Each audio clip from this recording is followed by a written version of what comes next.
Well, thank you everyone. Welcome joining our first English workshop of the GSEF 2021 forum.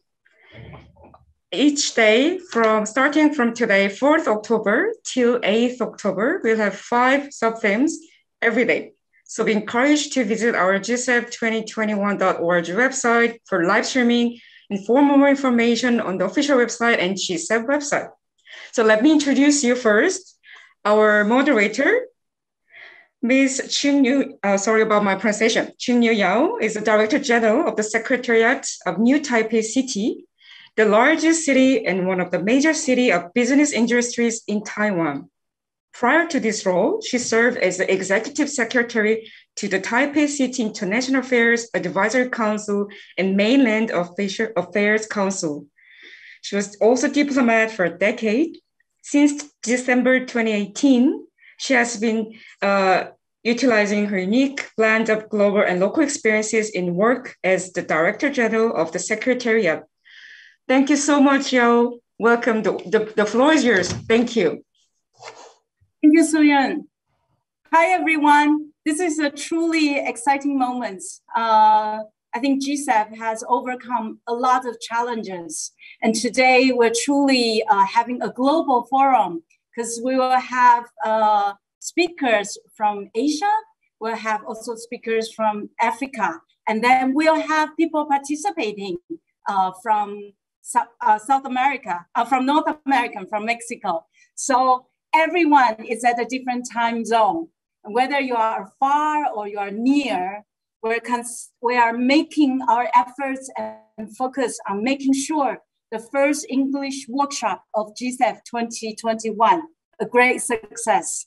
And I'm Ching Yu from New Taipei City, Taiwan. New Taipei is the largest city in Taiwan. We have 4 million populations.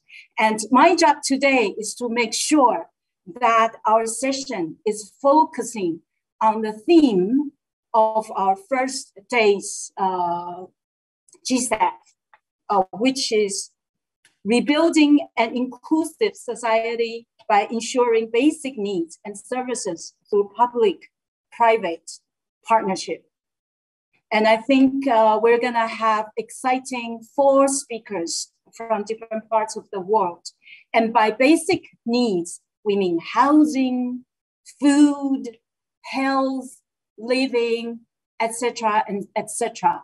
So GSEF has brought together a lot of executives from private sector, from governments, from NGO, and from citizens to discuss about SSE, which means social and solidarity economy. And from my perspective as New Taipei City government, it's a great honor to be participating in GSEF again. I participated in GSEF 2018 in Bilbao as a speaker. And I think from that, I learned so much. And I think government should be a pivotal platform in making sure that more and more SSE are participating in our public works. So without further ado, I will briefly tell all the participants online or offline in Mexico, in Africa, or in Asia.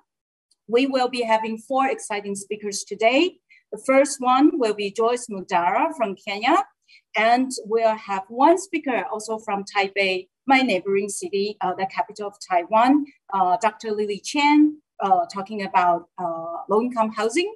And then we'll have 2 speakers from South Korea. One is from the capital, Seoul, which is Mrs. Songwen Jung. And then the last speaker, but not the least, will be Dr. Jung from South Korea as well. Then I will first introduce our first speaker, Ms. Joyce Mundara. She will be speaking about Neighborside. She founded a Neighborside Housing Cooperative Society in 2016. And she has a really, really impressive background. She has been working in various government organizations One of them is particularly caught my attention, is Association of County Governments of Kenya. And from then she realized that a lot of the domestic workers are female, and their agenda and their concerns and their miserable working life has not been included in many of the topics, in many of the forum, in many of the government services to be discussed. So she has founded Neighbor Side Housing Cooperative Society, trying to bring this agenda back to life. And her topic will be Leaving No One Behind, Going Back for Our Forgotten Managers. So let's welcome Mrs. Joyce Mundara. The floor is yours. Thank you very much, Ching. I hope I'm pronouncing your name properly. And it's a great honor for me to actively participate in this GSEF Mexico workshop or conference. Yes, and good morning, good afternoon, good evening to all of us who are sharing this screen. My name is Joyce, like you have been told. I'm based in Nairobi. Nairobi is the capital city of Kenya. And the organization that I formed in 2016, and we got it registered in 2017, is called Neighborside Housing Cooperative. And there are many factors that led me to starting this organization. It's a very personal initiative, and I'm glad that it's linking with other mainstream organizations. So we are headed for a nice time in our future. So several factors led me to introducing this organization. And I'm reading from my presentation that the first one of these factors was that for many years, I had observed that most female domestic workers had miserable lives, especially in Kenya. And that happens a lot across Africa. I don't know about other continents. And that is mainly because domestic work is generally despised. It's looked down upon because it's considered for those people, especially women and girls, whose backgrounds were miserable. Either they dropped out of school due to poverty, or they got into early marriages and then the marriages did not work. And so they had to move away to fend for themselves. Or it's because of poor background in rural areas where, due to poverty levels, some parents cannot even afford to pay fees for girls. So they ask them, the parents usually ask them to go to the city, and in this case, Nairobi city, to look for housework so that they can be able to send some money home to cater for the families back home. Or it could be out of teenage pregnancy and the girl gets a child and then she has to cater for the child. So she has to go and leave the child or children with her parents and look for work. All this is happening even now. Another factor that motivated me to do something about female domestic workers was my job experience. Since 1997, I have worked for an organization that is now called the Association of County Governments of Kenya. One of the core mandates of this association is to implement sustainable local development through our local governments. And one of the key tasks is to interpret agreements, international development agenda into real projects that can transform lives, especially to reduce poverty at the rural level. So this was one of our core mandates. And from that, from my own experience, I realized, yes, the association had a very strong gender program. But I kept on observing, because that was something that was in me for many years, that yes, we are empowering many women and girls through this association. We have many programs across Kenya and projects. But how come we are not talking of these women and girls who are helping us go out to work as women? Because these are the managers without whom I cannot even step out to go and work. Yet we are saying time has come, especially with the Sustainable Development Goals, for us to implement SDG number 5 with all its targets, leaving no one behind. That's the new urban agenda. But then this group of women and girls, and in Kenya, we have many households because urban population for sure is rising up. So I kept on observing that we have these managers that we are leaving behind, and therefore there was some urgent need for something to be done. And realizing that this was not a time for the association to take this idea on board, I thought maybe I could start something small on my own, and then maybe later on in years to come, I can mainstream it with the association. So with that, with the SDGs in 2015 and 2016, the SDGs and the Habitat 3 Conference for Sustainable Development, I realized there was no other time to waste because the SDGs were very challenging. We all know that the SDGs call for action to end poverty, to protect the environment, to reduce economic inequality, and to ensure peace and justice for all. So I found my entry point there, especially when I focused on this SDG number 5, on the empowerment of women and girls, and then on SDG number 8, which is on decent work and economic growth. So I couldn't wait any longer. On my own, I started weekly radio programs with a local station, highlighting the need to value domestic workers in Kenya.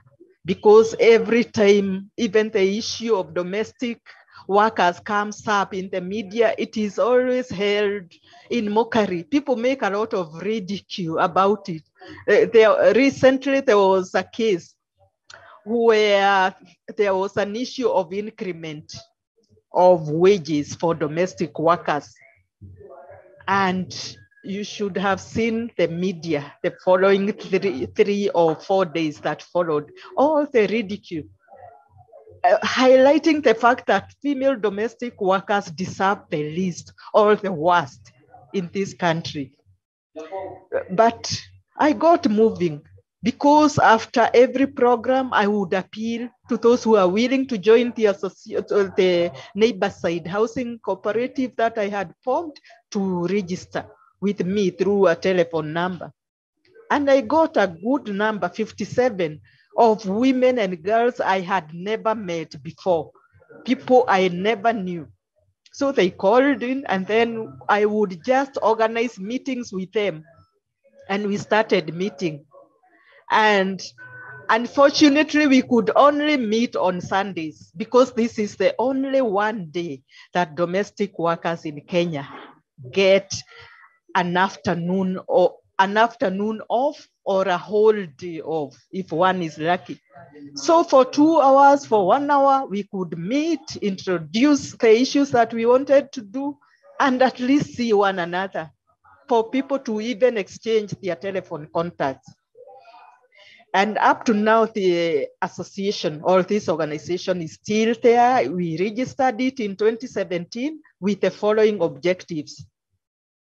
Number 1 objective is to economically empower female domestic workers in Kenya with sustainable income generating and entrepreneurship skills and knowledge, including financial literacy, business skills, and formation of cooperative movements for economic empowerment to work. Another objective that we have is to create awareness on the need to treat female domestic workers with respect and dignity that they deserve as human beings, because they need even to be empowered to save for their future lives, save and invest, just like everybody else does. And another objective is to professionalize domestic work through capacity building. And especially training, because we realize that if you are trained, if domestic workers are trained, they have higher opportunities of getting jobs with people who are going to pay them well, and therefore facilitating them to save for their future and investments for their lives. And the other objective is for us to research on relevant issues in order to create evidence-based information for lobby and advocacy with various organizations, to local governments, to other stakeholders for domestic rights, including the right to the city, which we all know is a global agenda. And then the other one is to create a savings and investment culture among the domestic workers, because it's lacking totally, ultimately making them to become homeowners in the city of Nairobi. And that is why we have neighborside housing cooperative, because this is our very far-fetched goal or vision, that domestic workers are also, even landladies, through cooperative associations. And then to include climate change issues, because it's a global agenda, it's affecting everyone. Domestic workers are also in the front line of this.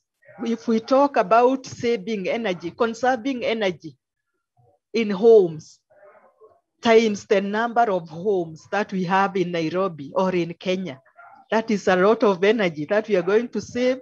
Or if you're talking of using alternative energy, alternative means, and every household is embracing this through the domestic workers. This is a lot of energy that is ultimately saved in Nairobi and in Kenya. Or the need to conserve water, because we know also water can be misused in all these households. So in simplistic terms, we have been highlighting the need for them to do all this, and thereby also bringing them into the climate change issues. And then later on, we plan to create consumer cooperatives for Kenyan domestic workers in Kenyan cities and towns. Yeah, I'm moving on. I hope I'm within the 10 minutes. Our activities include the following. We are calling upon our national government to ratify Convention 189 of the International Labour Organization. This convention highlights decent work and adopted labor standards for domestic workers globally. And many countries, several countries in Africa, I think 4 or so, have ratified. But in Kenya, we are not yet there. Another activity that we have is information sharing and networking with relevant organizations, including those organizations that deal directly with gender issues. And we are also liaising with the Ministry of Cooperatives within the government to ensure that neighborside housing cooperative conforms to laws governing our organization. And then we have some partners, because we cannot go around these issues on our own. One of our partners is the Ministry of Cooperative Development and Marketing. And then we have a trade union in Kenya with all the background of lobbying, and we have joined them recently very actively. We are housed by a certain church. That is where we hold our meetings usually. It's called Abundant Grace and Miracle Ministries. And then we have another partner called National Gender Commission. Going on, we have to overcome some key challenges like many organizations do. And one of these challenges is to realize that domestic work is among the sectors that people generally despise. That one I have said, because it is not even regulated in Kenya. It is in the informal sector. And generally, work in the informal sector in Kenya is lacking a lot in form of regulation and recognition. So people just work for the sake of what we call hand to mouth. You get your wage, you spend it, no saving, no investment. If you are unwell, if you cannot go to work, you are done. That is the status of this domestic work in Kenya. So with regard to inclusive public policies, there are some policies that target women and girls in Kenya. But the domestic workers themselves are ignorant of those policies. Therefore, they are not able to take any active action to get involved. They lack in any collective voice. And it is hard to deal with them within the policies, because we need to educate them, to highlight to them that there are all these policies as we build our capacity. The greatest challenge, however, like it has been all over the world, has been to adjust to post-COVID-19 era. Because since last year, March, we have had a 90% dropout rate of our members. Some of them lost their jobs, returned to their rural areas, and others were just warned not to leave their employers' homes for fear of the coronavirus infection.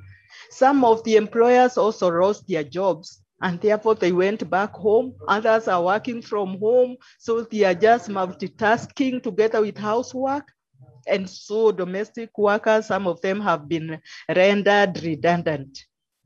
But anyway, our way forward is to reach them. We are recruiting them from their rural areas, and we are hoping to have our capacity building activities based in rural areas where they are based, such that when we have trained them, we just keep them waiting and we start sourcing for employers for them. And once we get a ready employer, we just call the respective girls and women and place them accordingly. That is the end of my presentation. I thank you all so much for listening to me. Thank you.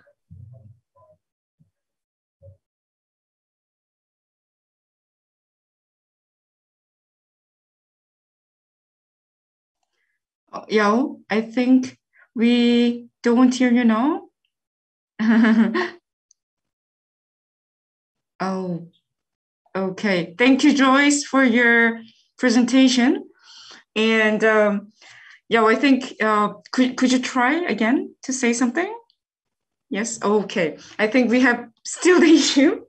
Like, I think the Zoom has limits, maybe. I don't know, it allows us for us to have your nice voice for 15 minutes and then it disconnects. I don't know, but maybe, Yao, like why you come back with us. Could you again try?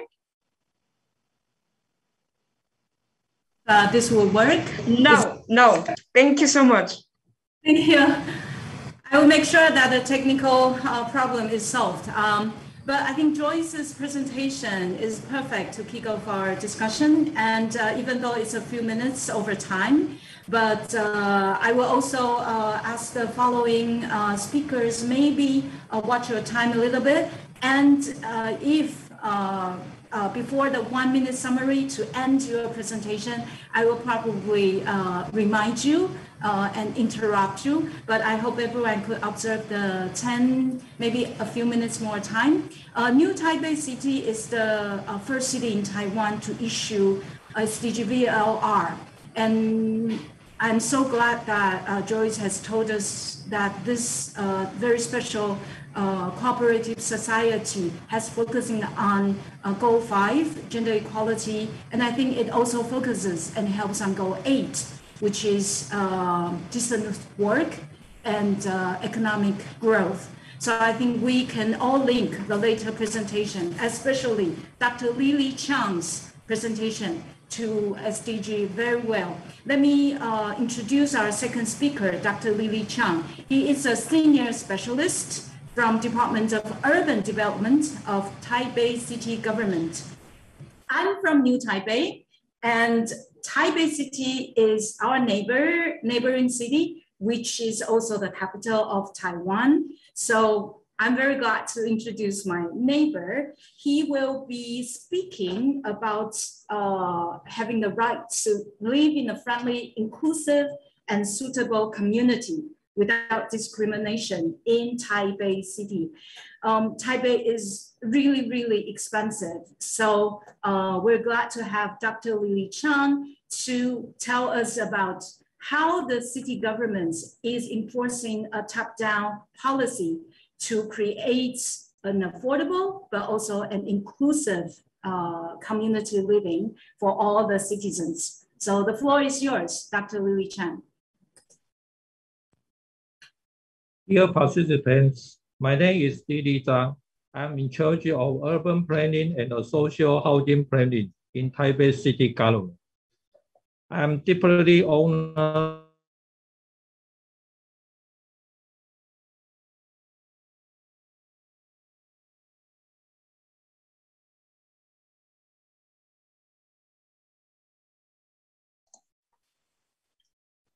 I think we have technical difficulties. This is the beauty and proof that we are actually joining live, right? So just short advertisements until our Dr. Lily Chang comes back.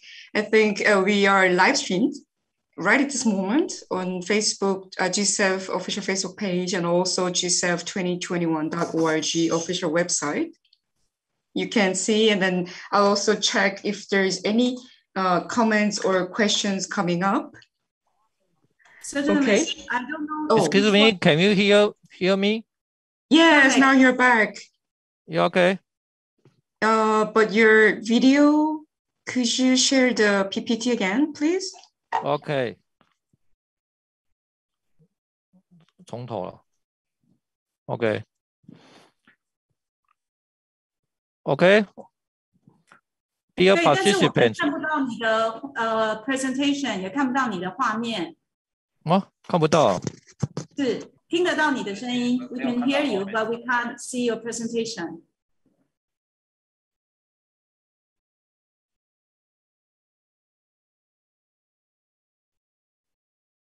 那要麻烦你分享画面一下。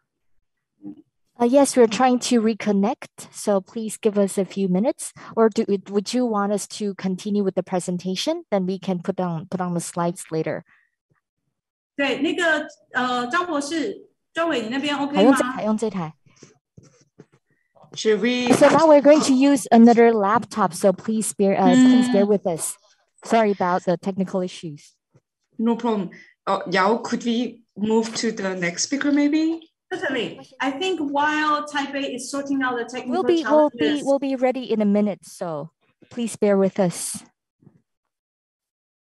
I'm fine with that. Songyun, what do you think? Oh, I think. 麦克风有接到这个，还是要用？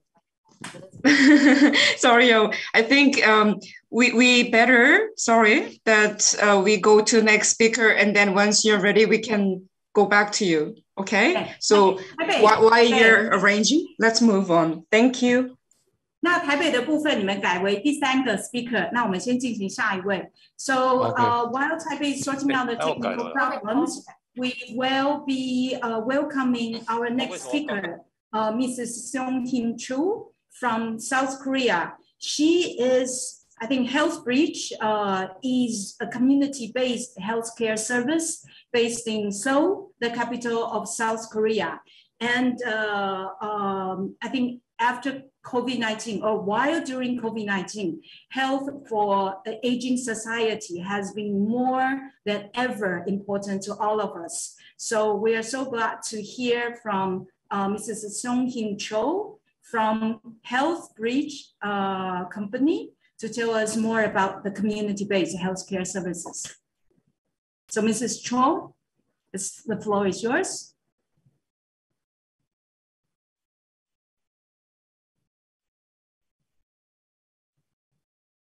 You are on mute, so can you turn on the volume? Mrs. Seong-Kim Cho? Yes. Yes. Nice to meet you.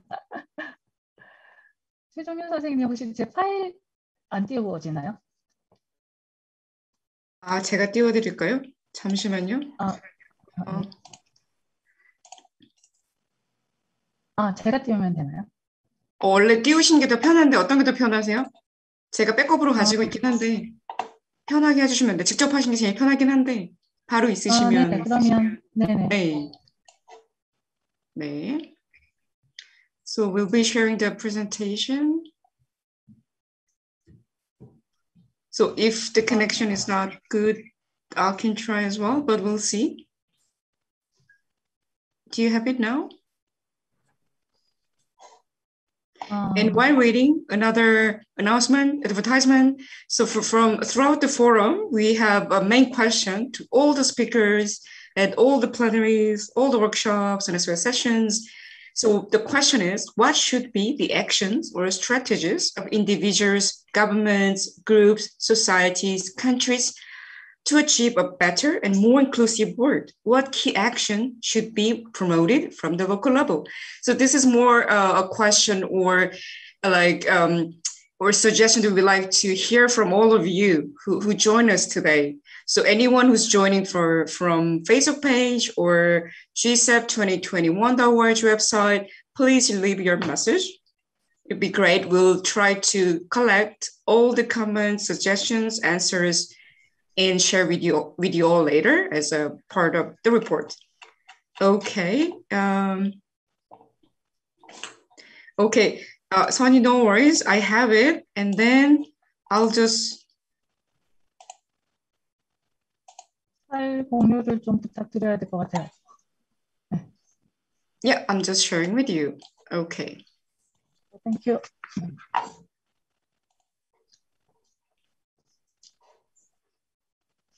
Could you start? Thank you.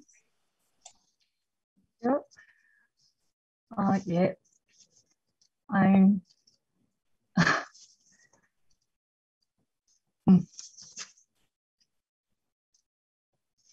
Here's my doctor system for health minors. Health bridge, Sunny Choi.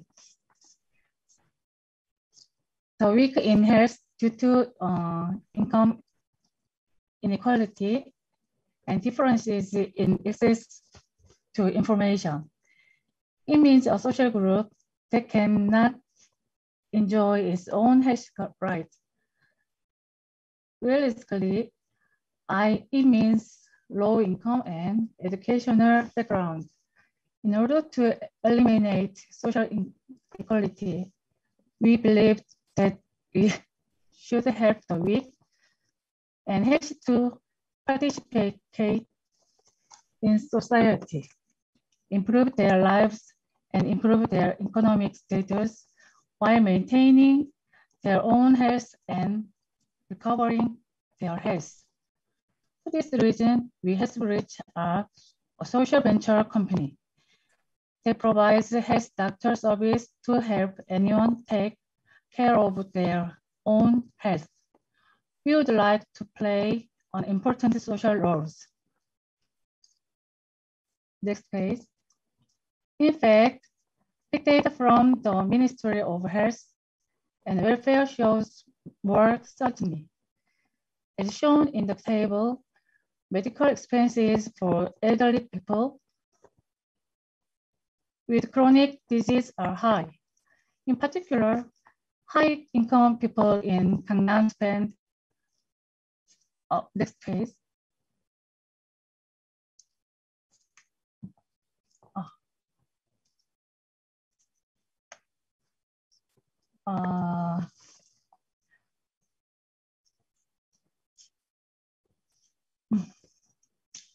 In particular, high-income people in Gangnam spend 190 on medical care due to systematic chronic disease management. But if the elderly and are suffering from chronic disease, they spend a lot of money on medical care and non-insurance treatment. High-income people who have clear information about their health and receive appropriate treatment due to their intimacy with doctors can not only achieve good results in preventive health management. There are very few cases of severe exacerbation or side effects. However, in the low-income bracket, chronic diseases are often repeated, and although side effects or drug are obvious, drug therapy is often carried out again without knowing whether it is due to aging or other causes. In this case, the quality of life of individuals who maintain healthy and elegant lives to proper management of disease and healthcare, which is the original purpose or longevity, will be compromised. We have the world's best health insurance system, but when you see a doctor at a hospital, we can't see him for more than 3 minutes. And when our expertise is low, it's almost impossible to understand and respond quickly. It's usually difficult and expensive to see your doctor or doctor.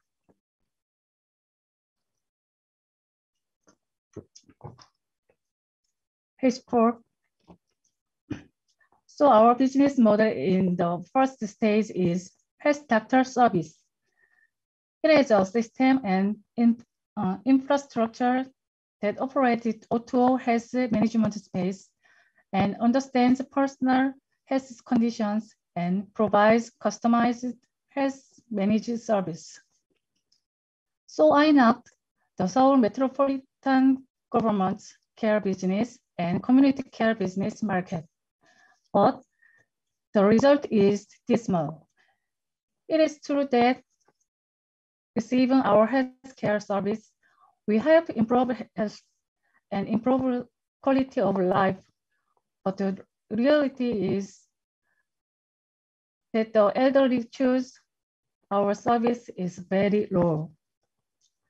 And in reality, there are two problems. The first is the reality of trafficking.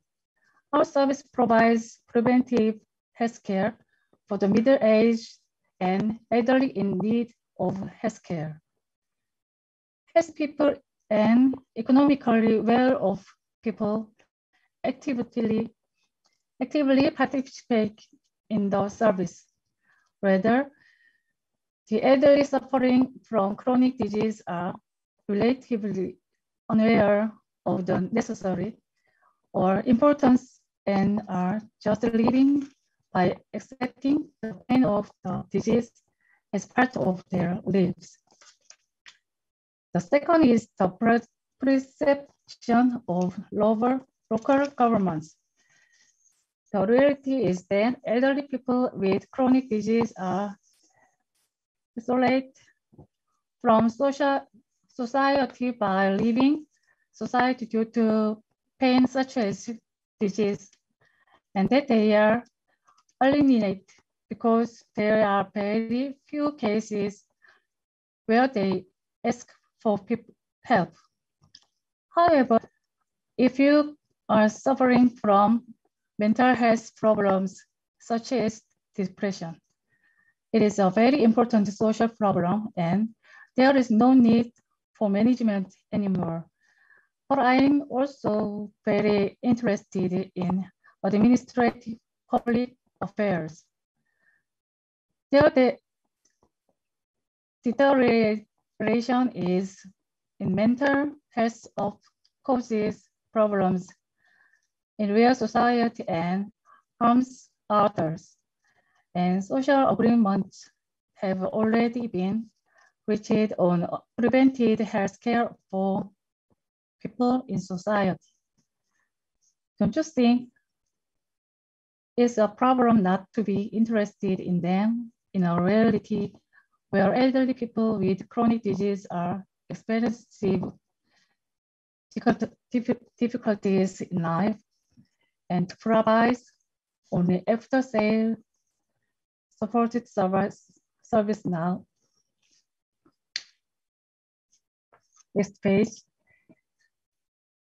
In addition, the active participation of the elderly with disease and their will to improve their health are the most important conditions in our healthcare service. But in fact, the will of the elderly with chronic disease is not very high. Therefore, motivation enhancing therapy is a very important part of the implementation of healthcare service. In the process, we can see that there are various virtual business such as community physiological counseling and psychotherapy service, and there are motivation strengthening treatment system, Hallym University Hospital, and psychotherapy campaigns can be a good service solution. Therefore, we have introduced psychological care and motivation enhancing treatment, which are sub-programs of Korean healthcare service to provide psychological care service tailored to the elderly and children in the community. Based on this, we naturally spread our health doctor service to participation members. Next. Our health doctor system collects real-time data on members' life log and health psychological status. In the past, psychological counseling was mainly offline, and the quality of psychological counseling was determined according to the individual abilities of psychological counselors. When using the health doctor system, it provides a basis for objective analysis and consistent evaluation of individual psychological status through the analysis of members' daily lives and various personal information. In addition, we have established a system to provide mental health management arbitration service to relieve stress from individual health goals due to individual health conditions and to provide customized service. Motivation strengthening, we are proud to strengthen individual motivation for participation based on treatment and development. Individual will full health life, and our health doctor service has excellent health management effect. Next. Community care and care currently provides individual care virtual service. However, when using our main health doctor service, we can systematically monitor the health status of our members and provide health management service in accordance with the information exchange between care service personnel. Therefore, starting with Eunpyeong-gu and Gwangjin-gu, we will support the exchange of information and customized care service between enterprise based on the healthcare system and become the best practice for community care. Thank you. Thank you, Ms. Choi. I think it's technology can really help us to bridge and build a more inclusive and healthy community. Taiwan is similar to South Korea, where gradually becoming a aging society. And I think your presentation and your company's mission is to make sure that the elderly is not just enjoying the physical health, but I think from your presentation, they also provided a lot of consultation to make sure that they also have mental health as well. So I think physically, mentally are both the goal 3 for SDG, for a good health and well-being for the community. So thank you so much, Mrs. Choi. So finally, I think not finally, we are coming to the third speaker of today. Without further ado, Dr. Lily Chang, I hope your presentation is ready. Lily Chang has a very impressive background in urban planning. He's from Taipei City Government's Department of Urban Development. He's the senior specialist, and he will be introducing us about a very impressive project about housing in Taipei. So I think Joyce is talking about bottom-up actions to bring community development.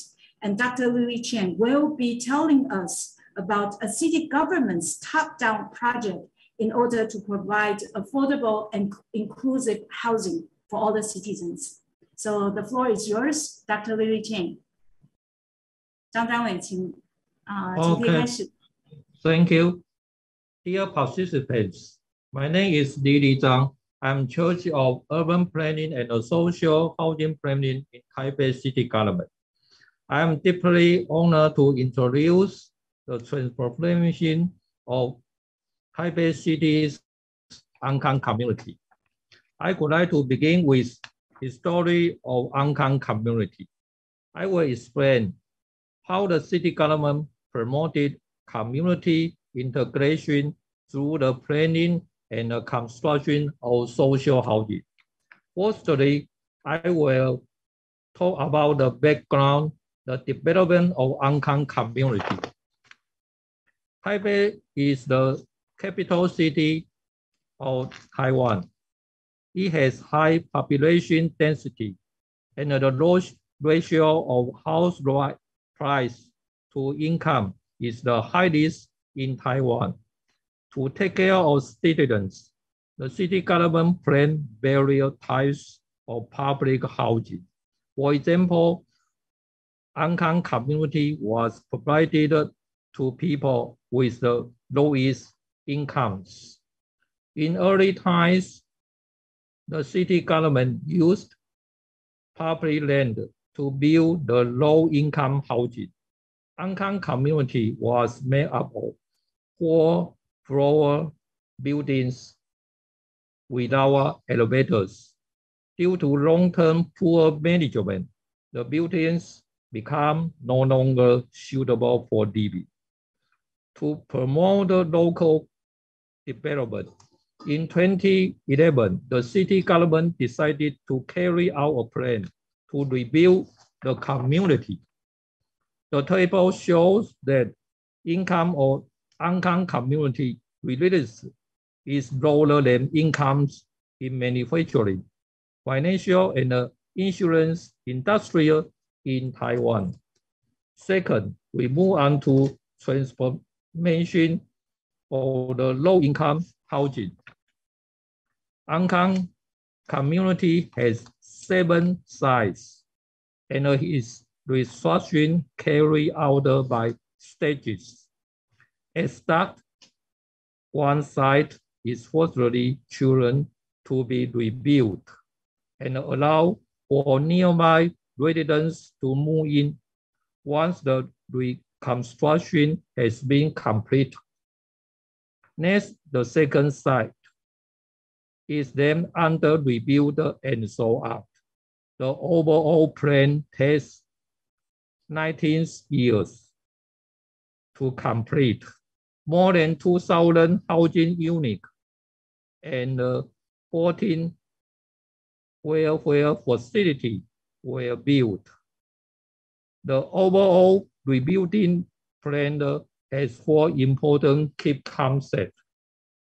In the past, Hong Kong community have the image of being rustic. The new community has modern building design, emphasizing architecture at the edges, smart buildings, green building, earthquake resistant, and accessible design. In terms of creating public space, with idea of designing for big family, we designed public space overall. Hoping this community public space can be as comfortable as being at home. For example, one of the rebuilding sites has various types of open space, as well as unique area walkway. Interior designer of the new social housing aims to give people a bright and a high-quality living environment. Use lively colors to make residents happy. The house styling design is for mixed living. Most units are one bedroom and a stereo, suitable for single, small family, or elderly. 2 and 3 bedrooms are for larger families.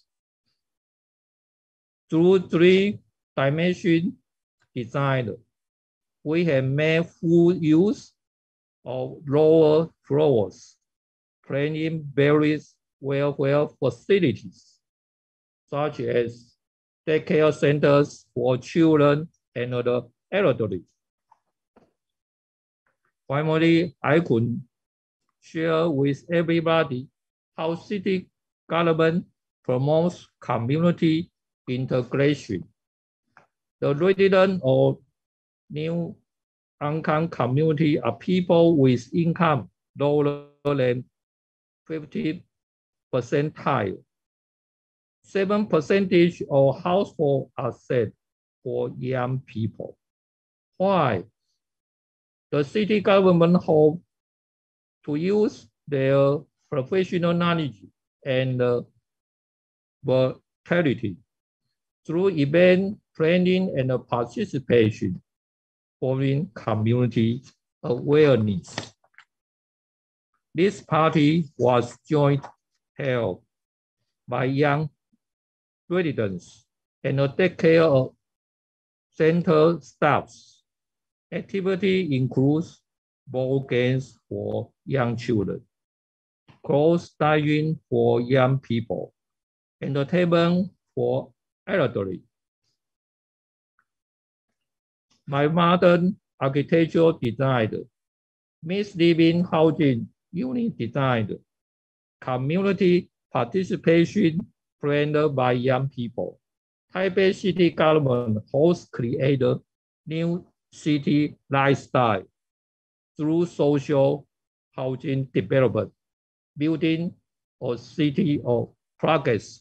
Thank you very much for your listening. Thank you, Dr. Lily Chang. Thank you so much. I think we all experience high-priced real estate in urban areas, like in Taipei or in Seoul.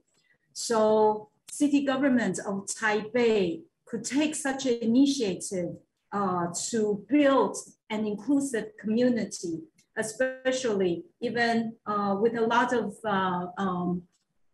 elderly living in this community. You are still incorporate young people's idea into building a better and more inclusive community. I think it's really amazing. So today, we are having the 4th speakers, the last speaker of today's session, but definitely not the least, is Dr. Songwen Jung. Dr. Songwen Jung is a policy specialist advisor in agri-food and rural development, working for Hong Seong county of Korea. As far as I know, Hongseong County is about 1 hour away from Seoul. And his experience in government work is really impressive. And today he will be sharing with us about how citizens of Hongseong come up with diverse alternative practices over its agri-food system, such as organic agriculture, social farming, consumer cooperatives, and community building. But I think what Dr. Jung will share with us is far more from just agriculture aspect, but from how to build an inclusive community with public-private partnership. So I think with his presentation, it gives us a great summary into our 4 speakers' presentation. And at the end of Dr. Jung's speech, then we'll start our discussion. So all the participants, you are more than welcome to post your questions online, and then we're gonna select some of the questions to all of our presenters. But now the floor is for you, Dr. Songwen Jung.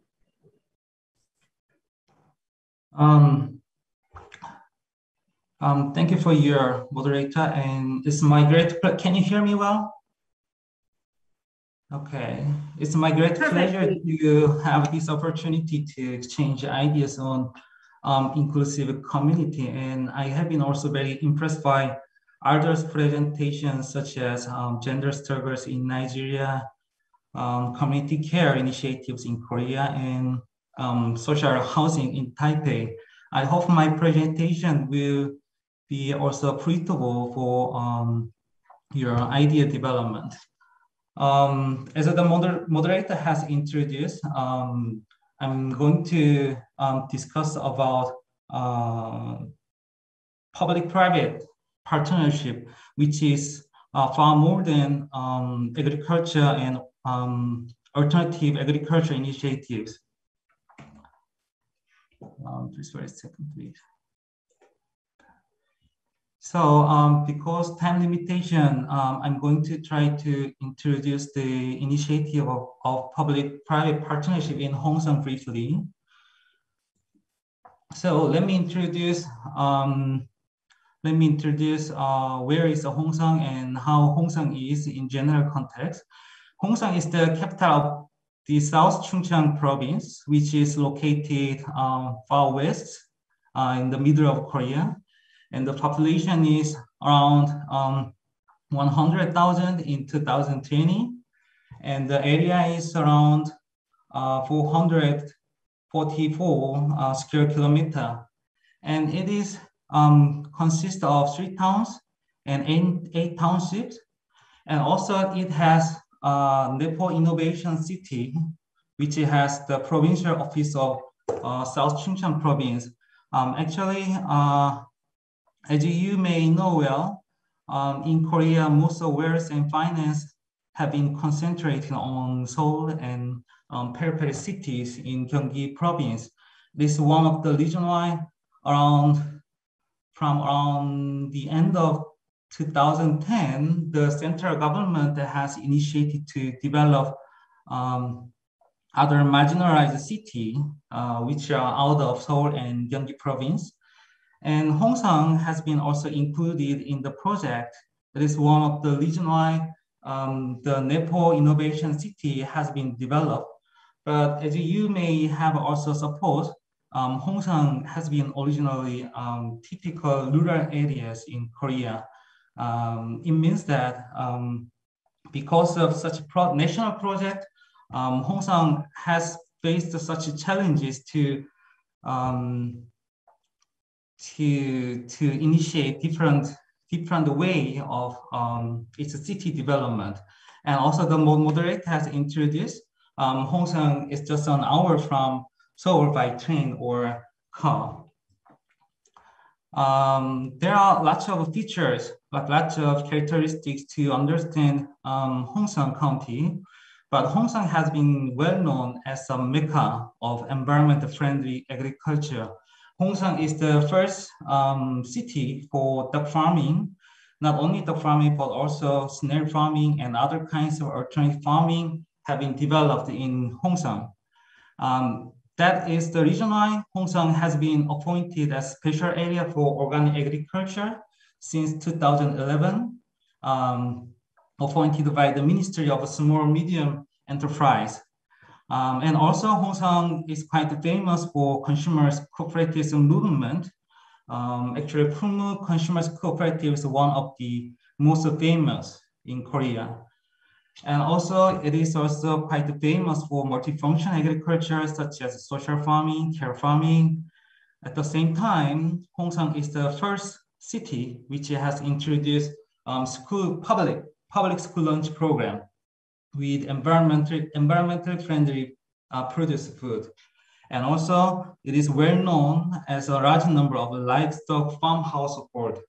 However, even though Hongsang is quite famous for agriculture initiatives, in Hongsang there are lots of alternative initiatives to develop locality. So from now on, I'm going to introduce the governance system and or public partnership, public-private partnership.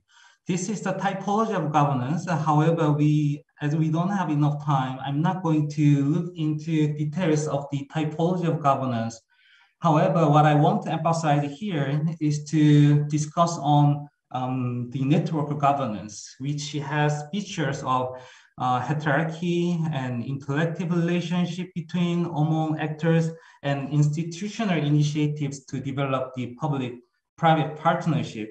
And also it has characteristic of horizontal collaboration, as well as developing organizational trust between multi-stakeholders. As you may know, traditional scheme of governance has focused on hierarchical governance, so-called top-down way, while neoliberalism discourses are talking about market governance, which has based on spontaneous relationship. However, the public-private partnership which Hongsang has developed is quite related to network governance rather than hierarchical governance and market governance. So I'm going to introduce how Hongsang's public-private partnership is related to network governance. As some of you may know very well, this is triangle to understand different sectors and third sectors among state, community, and market. I'm not going to look details of certain sectors, but here what I want to stress out is about certain sector is not subject to be given and or tailored already. Later, certain sector is subject to be pioneered and also observed, which we have not yet found out. So the partnership initiatives between public and private in Hongsang is trying to find out such sectors which we have not yet recognized. So this is brief introduction of the Hongsang Tong, which we called as the public-private partnership in Hongsang. Hongsang is the name of the area, as you know, and also Tong is meant for such connection or going through. In 2011, there was growing concerns about agrarian challenges such as aging rural society as well as free trade agreement. It was one of the reasons why Division of Eco-Friendly Agri-Food and Rural Development Policy was established, where I'm now working for. However, it was unable to find solutions to tackle agrarian challenges by this entity. At the same time, there was growing needs to exchange and develop ideas in between the public and private, or in between the rural and urban. Even though agrarian challenges are mostly associating with rural issues, however, as you may know, in modern society or post-modern society, the rural cannot solve every problem. It is the reason why Hongsang Tong was born in 2013, where multiple local actors participated in. In order to discuss local issues and find a solution together with public-private actors, many of the local entities have participated in Hong Song Tong every Tuesday of the last week. There are 4 characteristics for Hong Song Tong. First, there is no representative. However, there is one coordinator, respectively in the public and the private. It means that I'm the one of the coordinators from the government, and there is the other who is working as private coordinators.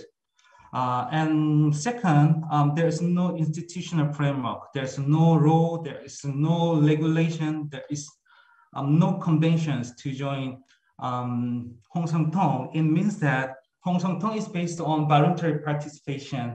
And also it has been featured with openness and transparency, sharing diverse information, and also it is based on cooperative relationship.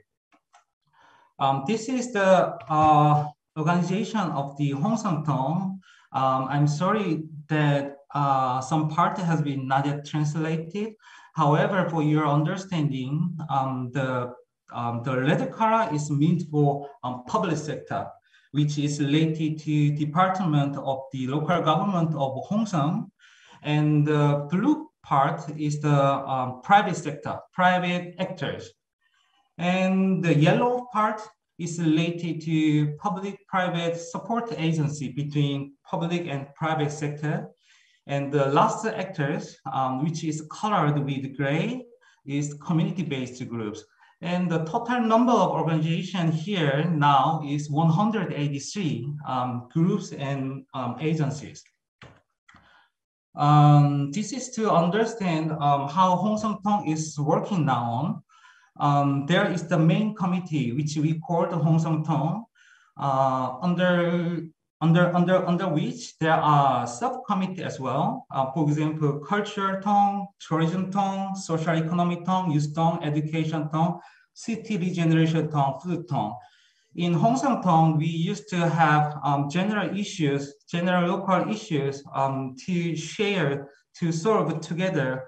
If we find out specific issues, we are going to try to establish sub-communities based on the issue and topic. So for now, centered on Hong Song Tong main committee, we have 7 subcommittee based on specific issues. So this is to share how Hong Song Tong is working in widening each organization. As I have explained here, Hong Song Tong was initiated by Division of Eco-Friendly Agri-Food and Rural Development Policy in 2011 to tackle agrarian challenges, especially in the rural areas. However, it was quite difficult to solve all the agrarian challenges in rural areas. It is one of the reasons why the government and also private sectors were necessary to mobilize other actors. With such initiatives, Hong Song Tong was born in 2013, while not only rural actors, but also urban actors have joined in Hong Song Tong. In the result, Community Support Center was established in 2017. It is one of the achievements of Hong Song Tong. The members of Hong Song Tong used to say. The former slide was to talk about how the Hong Song Tong has been widened. This slide is to talk about how Hong Song Tong has been deepened, or how the local issues has been deepened in the initiative of the Hong Song Tong. From left to right, we can see the mechanism of the Hong Song Tong development. The first one is the local issues has been specified. And also rural-urban networking or multi-stakeholderism has been deepened and deepened. And also the Hong Song Tong has shown institutionalized process as well. For example, in 2011, in order to tackle agrarian challenges, the local actors, especially rural actors, mostly focus on food security and food sovereignty discourses. However, in the course of time, in 2015, especially while encountering with the urban actors, the local actors have tried to deepen their interest in food safety and school lunch program. Actually, in this process, Hong Tong has been born. At the same time, the members of Hong Tong between public and private sector try to enact local law for school lunch food provisioning.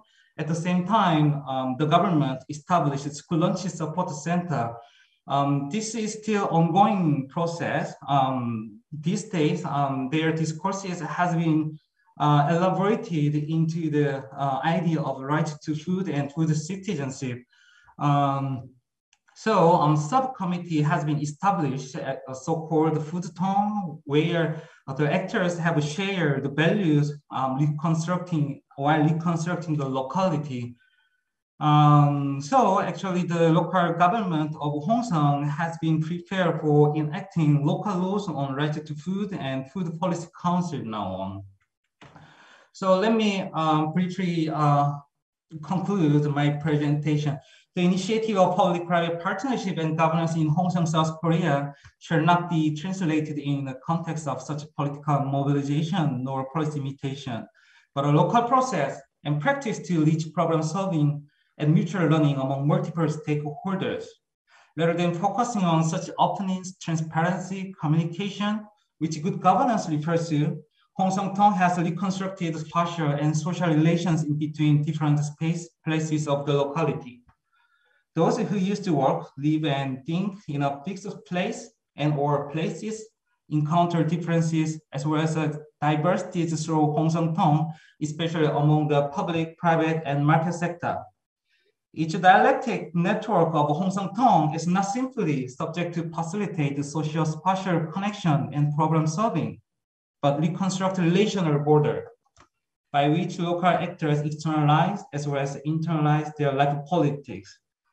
The reason why I have now described relations borders, as you guys have remembered, third sectors, the borders among three sectors, state, community, and market sectors are not subject to be given, but to be pioneered and reconstructed as a relational borders. That is the reason why I have described here it as relational borders. Thank you very much. Thank you, Dr. Jung. I think it's really such a great presentation. I think the partnership that we're discussing today has been clearly described by Hongsong Tong and the work that you have been working on for the past, I think, 8 or 9 years. So far, I'm glad we have all 4 presentations that have given to all of our audience. So we will have until about 20 minutes per discussion until the end of our session. So I will save 1 or 2 minutes for all the speakers at the very end of this discussion for your summary and conclusion. So before that, I think we'll have some time, 15 to 20 minutes for Q&A. As the privilege of a moderator, I will ask the first question while we select some of the questions from the audience. My first question will be directing to Joyce as well as Dr. Jung. I think the most special thing about GSEF 2021 is that we lived through COVID-19. So my first question to Joyce and to Dr. Jung is about COVID-19's impact on your work. I will explain a little bit. Because both Joyce's organization, Neighbor Side Housing Cooperative Society, it has started in 2016, a few years before COVID-19. And Dr. Jung, your Hongsong Tong also began in 2013, a few years before COVID-19. Have you seen, or do you think, do you agree or disagree that your community grassroots work has been working for the solidarity of your community during COVID-19? The question is posing to you because I think our discussion about social solidarity economy is highly relevant to COVID-19 because it's a twin pandemic. It's not just affecting our health in general, it also affects our economy. And both of your organization has been working for the grassroots community for some years prior to COVID-19 hit the community. So I'm wondering if you can share with us your work with the community. So for Joyce, it's the domestic workers of Nairobi. And for Dr. John, it's your work with Hongshong agriculture sector, as well as the government. Does this grassroots work has helped, and how can you give us some examples during COVID-19? I hope I made my question clear. So Joyce, maybe we can start from you. Yes, thank you for that question. Because Neighborside Housing Cooperative, our organization has really been affected by COVID-19. In the first place, the dropout rate of our members, because this organization is membership-based, voluntary membership for domestic workers. Last year, starting in March or April, the dropout rate started because one by one, members would just report that I have had to go back to my rural home. And consequently, now we don't have members. As we talk, we are recruiting afresh. And that's a big challenge because we have no members to offer our activities to. We have no members even to network to other organizations. We are just starting afresh. As for the number of girls who are affected, I only know of one case. One girl who got ill, but she recovered and she's now working. At least she was retained by her employer. And the employer was quite good because throughout the COVID-19, she was hospitalized and she came back to the employer. But during the COVID era, we didn't have the opportunity for sharing masks or even the PPE. We didn't have that opportunity, but the goodwill, at least on phone, I was in touch with the members here and there, but we have not yet recovered up to now. But we are hoping in the coming years, we will recover. Thank you. Thank you, Joyce. Thank you, Joyce. And Dr. Jung? Thank you for the great question. Yeah, Korea has also suffered from impact of COVID-19. And I would say there are pros and cons influence by the COVID-19, especially in Hongseong and grassroots initiatives here.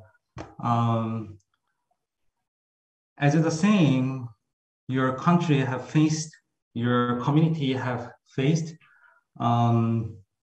there is a lack of effort to develop grassroots initiative or solidarity initiatives because they cannot see each other well. Nevertheless, local actors have made effort to find out their own way to communicate each other through online platform, or they try to keep talking by telephone or text message. At the same time, I have been quite interested in the phenomena that growing people, not only in Hongseong, but also across the country of Korea, growing people having interest in rural life rather than urban life amid the COVID-19, because compared to urban areas, in rural areas, people are relatively less paid attention to social distancing. At the same time, in rural areas, people the rural people have been also quite limited to move to another places. It means that they have had a chance to look into their community where some neighbors, some peoples are marginalized, some elders have been under malnutrition.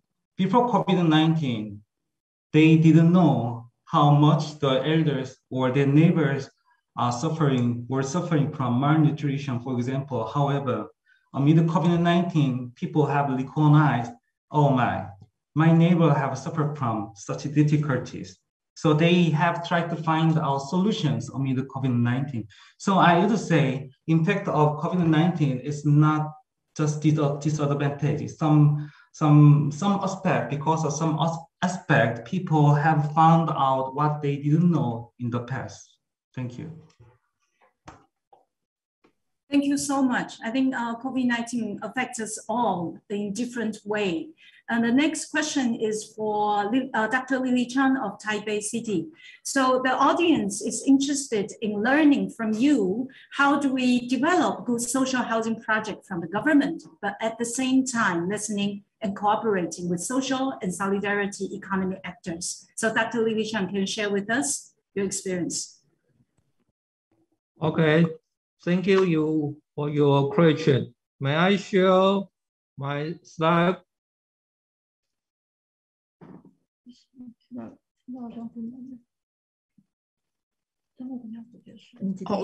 정성 위원님, could you stop sharing the presentation, please? Yes. Thank you. Can I share my slide? Slide? Yes. Yes. First, I would need the help from Songwen Jung to Dr. Jung to stop sharing, and then yes, now you can share. Thank you so much. Sorry. Okay. Thank you. Okay. And you can see on the right side, the design of the social housing Actually, building. we couldn't see the screen. 我们看不到画面。对，您继续讲，但是看不到画面。Okay. And the design of the social housing building can be divided into two parts, lower floor and the higher floors. And we made lower floors for various welfare facilities, such as daycare centers for children and elderly. And this can be done by working with welfare groups. And we also provide the higher floors to NGOs and NPOs. They can rent the social housing and provide them to the people in need. So can you, from the PowerPoint, you can see the right. Dr. Lily Chang, I could share the PPT, but which slide are you considering? I can share. Oh, it's 13. 13. Yeah. 13. 13. Okay. Yeah. Could you stop sharing? Then I'll try to share.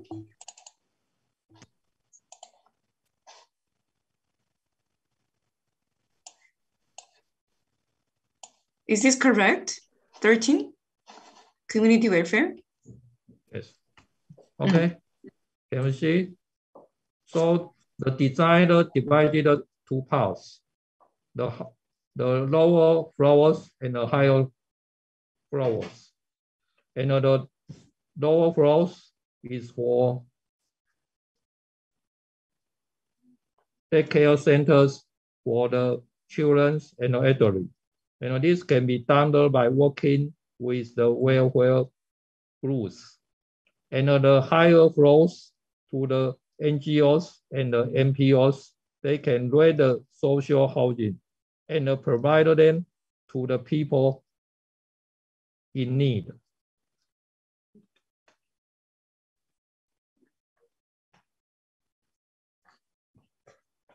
Thank you.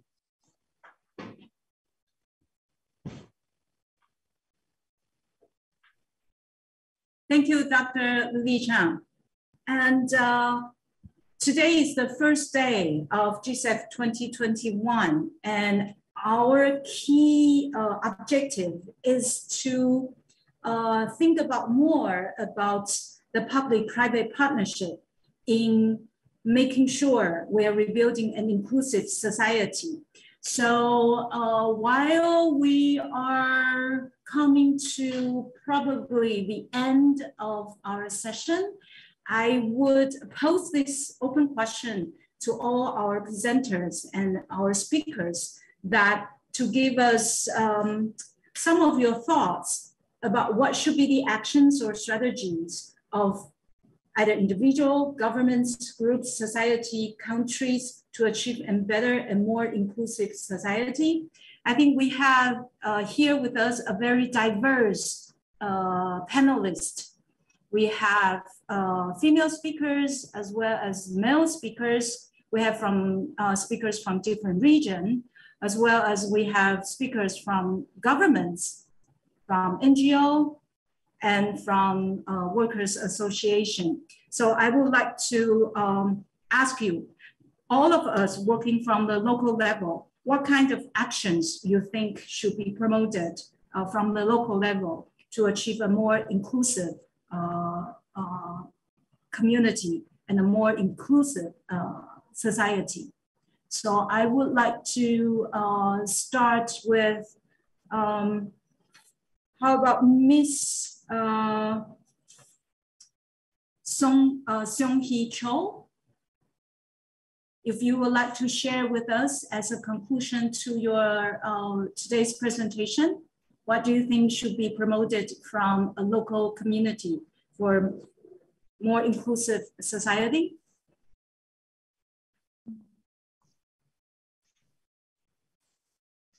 Thank you for Mrs. Choi. Just like I really appreciate her participation, because we also wanted to have like local actors, right, supporting the community, like Joyce and Sonny Choi. She herself is nurse, and because of the language issues, yeah, she felt a bit not sure, but like I mentioned that we'll be there. Like I'm more like a language supporter, right? So I was just typing in Korean. I'll just make a summary in Korean for her, and then she will give her short, remark, and then I'll try to translate again. Okay, in a summary. No 최 선생님 감사합니다. 저희 전체 포럼의 중심 주제가 지역에서 사직경제 주체들이 아니면 정부면 정부, 지역 주체면 주체, 아니면 저 개인 포함해서 모두가 어떻게 하면 저희 포럼 중심 주제인 포용적인 사회를 만들어갈 수 있을지, 모두가 잘 살 수 있는 우리 그 지구를 위한 그런 사회 어떻게 만들 수 있고, 어떤 행동이 필요하고 어떤 전략이 필요하고 무엇을 할 수 있을지 오늘 다른 분들의 얘기를 들어주시고, 약간 요약해서 죄송하지만 한 1분 정도 짧게 말씀 주시면 제가 그거 요약해가지고 영어로 말씀 드려볼게요. 편하신 대로 해주시면 됩니다. 우리말로 해주셔도 되고 영어로 해주셔도 됩니다. 네, 죄송하지만 저희 말로 할게요. 지금 코로나가 심해지면서 이제 건강이 되게 양극화되고 가고 있거든요. 아까 말씀드렸듯이 강남은 오히려 많은 케어를 받으면서 건강을 잘 유지를 하고 있는 반면에 일단은 코로나 때문에 이제 건강이 많이 양극화되고 가고 있는데, 저희 서비스는 시골에 계시든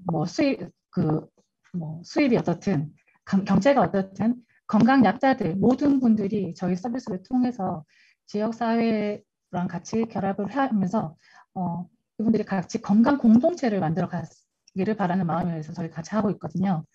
네, 그래서 네.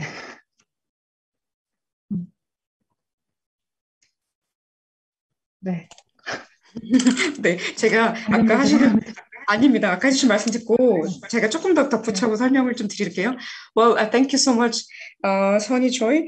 Well, Health Breeze is working on building like a health community, like the health and hygiene of the community, taking care of and considering and being together with the vulnerable people like elderly.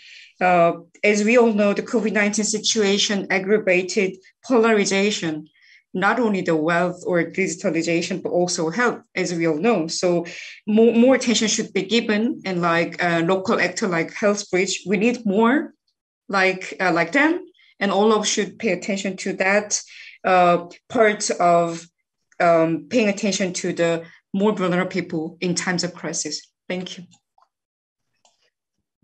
Great, thank you so much, Songwen. You also need to work as an interpreter. Great job.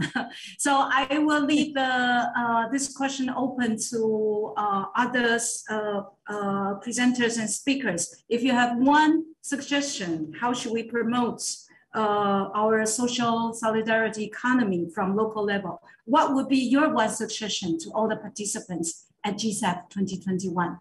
So if I may ask Joyce. Yes. For me, I would say that there is a need for governments or these organized groups to keep a record of segmented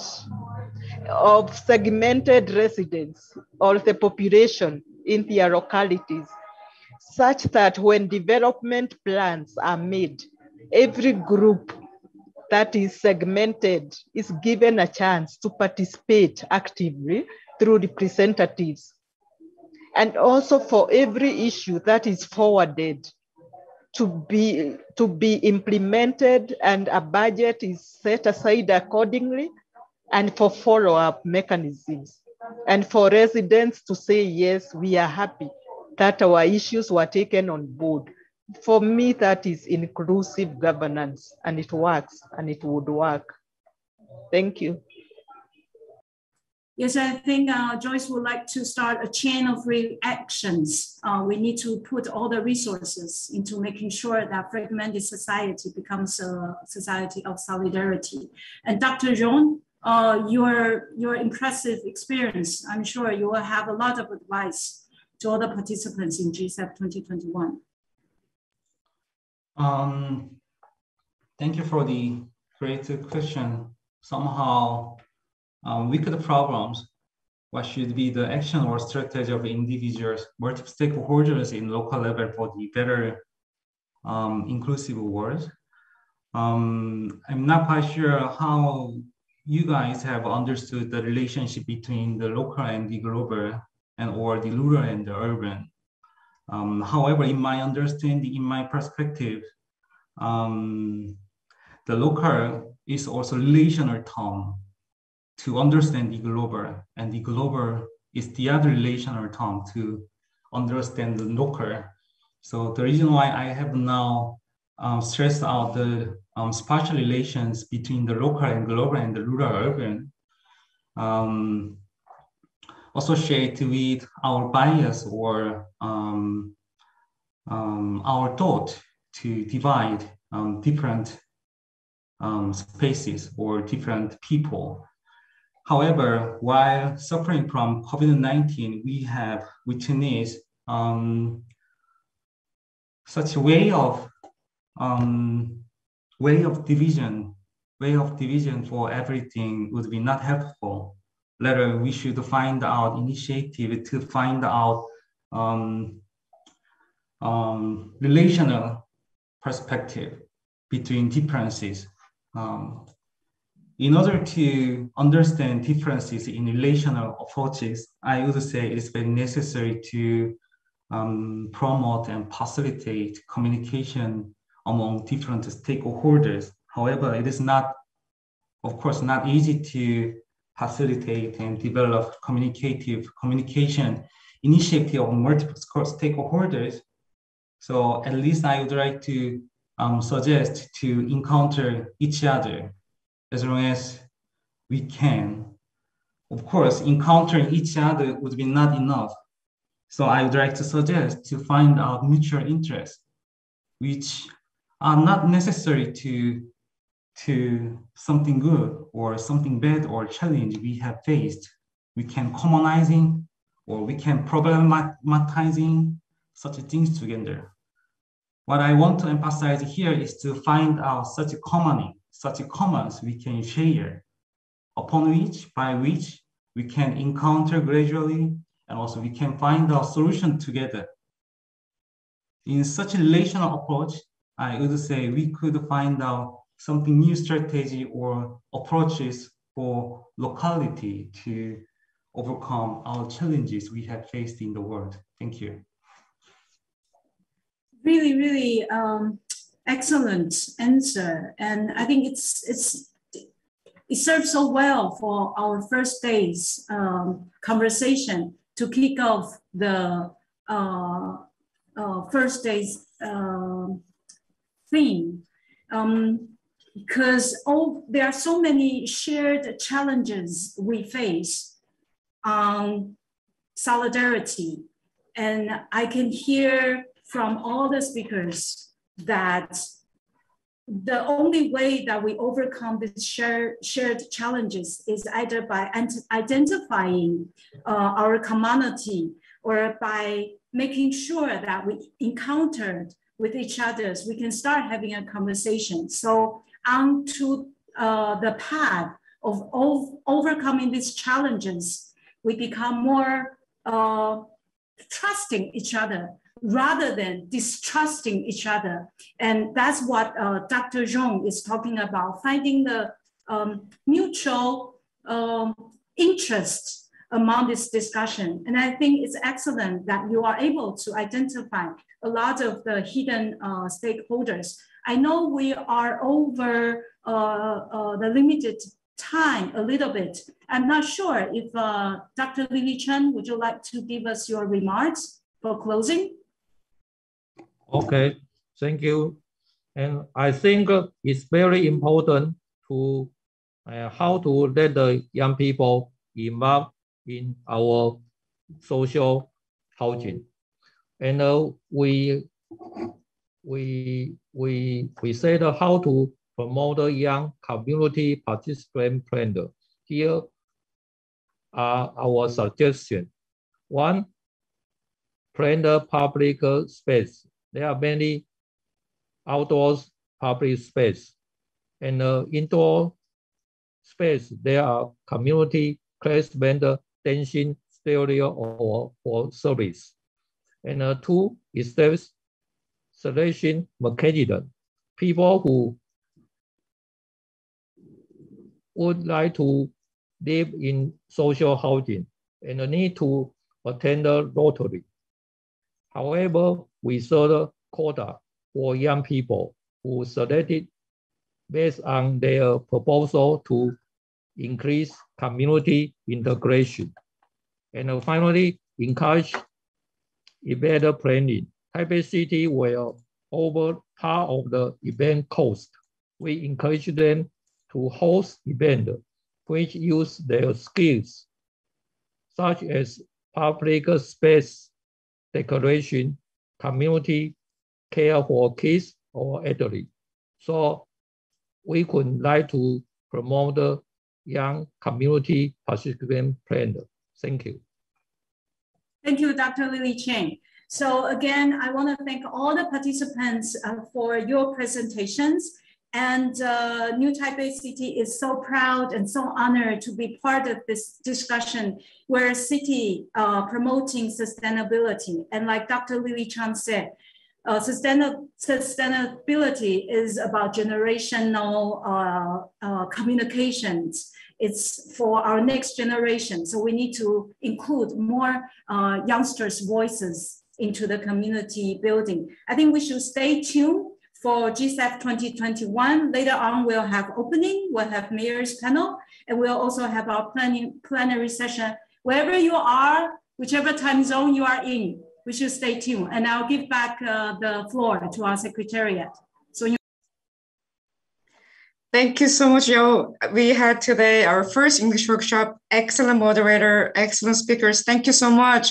This is great. We have like amazing experiences from Korea, Taiwan, and Kenya, and we'll continue. Please stay tuned for more, and then we'll be sharing all the information presentation on our website. Thank you so much once again, Yao. Thank you so much, our distinguished speakers. Thank you. Thank you all. Thank you and bye. Yeah. Bye. Joyce, we should stay in touch. We should, I'd yes. love to hear more from you. Amazing work. just like all the presenters. I'll get in touch through GSEF. Yes. Thank you. Thank you. Ciao.